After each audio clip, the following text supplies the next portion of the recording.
Hello, variety of individuals. My name's Metro, and today I'm accompanied by the Ace logo.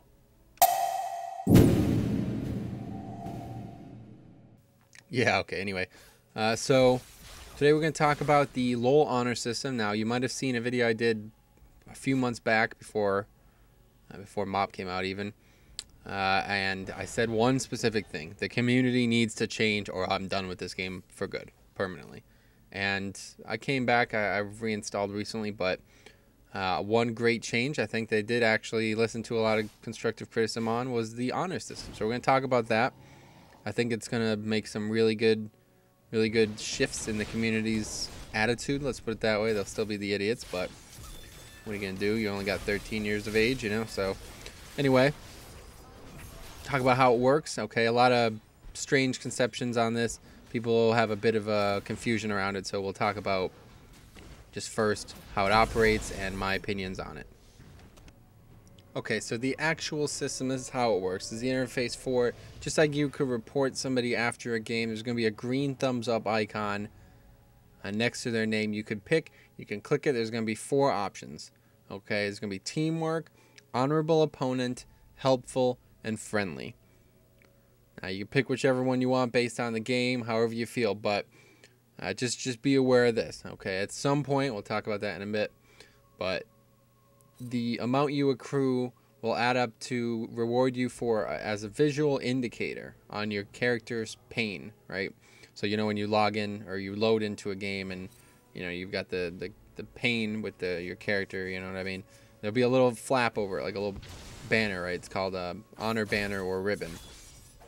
Now, you've probably seen the red one before. We'll talk about why. Essentially, there's 4 different colors. There's red, yellow, blue, and green. Okay. People think, common misconception here, that red is like rank 1, and then yellow is like rank 2, something like that. You know what I mean? Like they go up in quality, but that's not the case. So red is for honorable opponent. All right, and I think a lot of people probably see that one the most because, first of all, you know, the other 3 are a bit obscure, but most of all because after the game is kind of when, like, you kind of just chill out and be like, all right, you know what I mean, just relax. Good game, guys. Great work, you know what I mean? So that's the most common one, in my opinion, especially because half the people voting are on the other team anyway. But the other 3 are pretty crazy. So now yellow's teamwork, okay? You see a blue ribbon, that's helpful, and you see a green ribbon, and that's friendly.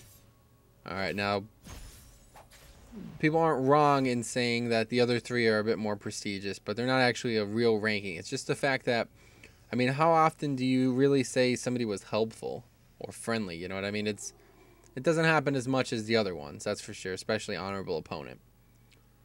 But if you do see the colors, that's why. So that explanation should at least give you guys an understanding of why there's different colors. It's not actually a ranking system.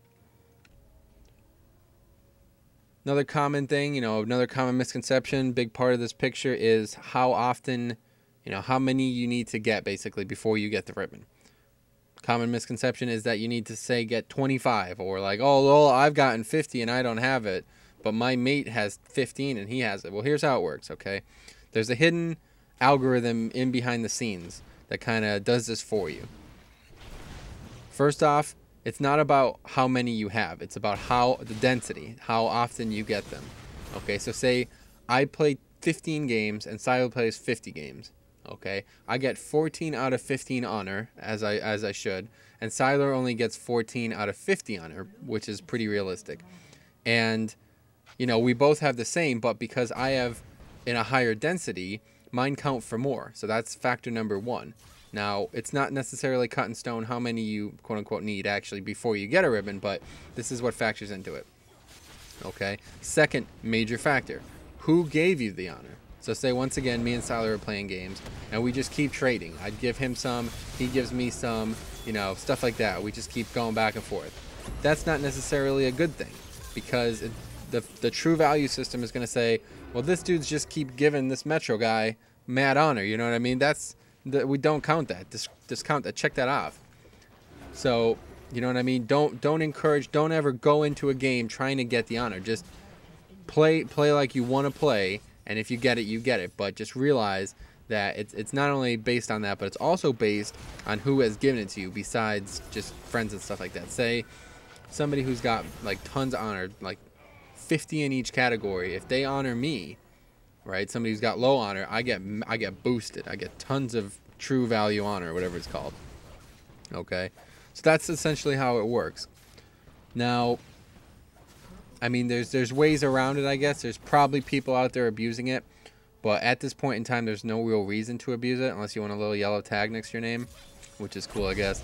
But they did say they're gonna try to put something in, maybe IP boost, which I would love because I fucking hate how much IP it requires to buy the champions I want. But that's how it works.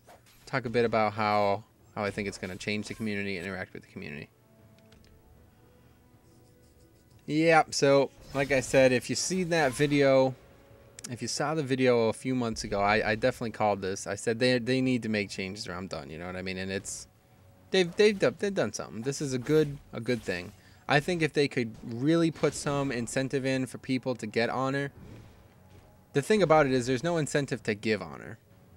And I don't mind the karma aspect, you know what I mean? Like, not the champion, but the metaphorical aspect. But I don't really ever feel inclined on, like, unless somebody does something exceptional. Like, really, really, really awesome. So I think what they need to do is they need to make it so, you know, it's give and take, first of all. And then give some real reward. Say, once you've gotten so many in such a duration, or however the algorithm translates it, you get an IP boost, or you perhaps even get a discount on a skin, or something that people would want. You know what I mean? I don't know. It has to happen, though, because right now this is step one in a multi-step process, in my opinion. They still need to fix a lot of stuff in this game, but this is a great start. I've already noticed it. I'm sure you guys have as well. I'm sure you've seen at the end of the games. There's two types of things you'll notice. Some people will be like, man, that was a tremendous game. Blitzcrank, 5 out of 5, you know, tremendous work. And then other kids would be like, honor me, noob. And then I don't, you know. But that's that. Hopefully shed some light. I think a lot of people were questioning how this worked, so hopefully that shredded it up. I don't know. Anyway, that's it. Enjoy League of Legends, new patch coming out. Jays, you know what I mean? Get fucked. Enjoy your Thanksgiving.